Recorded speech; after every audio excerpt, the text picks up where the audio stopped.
Chers amis, la crise sanitaire que nous traversons nous rappelle avec force l'importance de la mission de l'Église. Une Église qui rassemble, une Église qui console, une Église qui envers et contre tout annonce l'espérance. Malgré cette crise sévère, l'Église a maintenu le cap de sa mission et je remercie ici tous les acteurs. Cette mission, en effet, c'est vous qui en êtes les acteurs au quotidien. Je pense bien sûr aux prêtres, je pense aux consacrés, aux religieux, aux religieuses, et je pense à tous les fidèles qui sont engagés de près ou de loin dans cette grande aventure.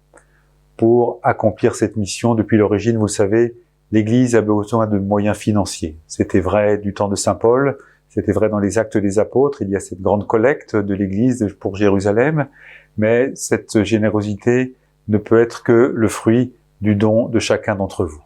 Alors je tiens vraiment à remercier aujourd'hui ceux et celles qui parmi vous, depuis parfois des décennies, versent fidèlement leur offrande pour l'Église.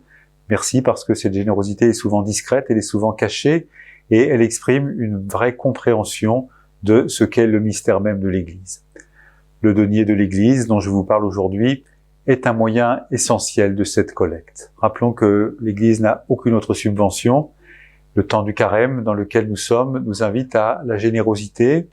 Il ne s'agit pas pour vous de faire vivre une institution avec des rouages qui sont parfois un peu lointains, mais il s'agit d'être associé vraiment à la mission de l'Église qui doit et qui est en mesure de le faire, mais relever tous les défis de notre monde contemporain.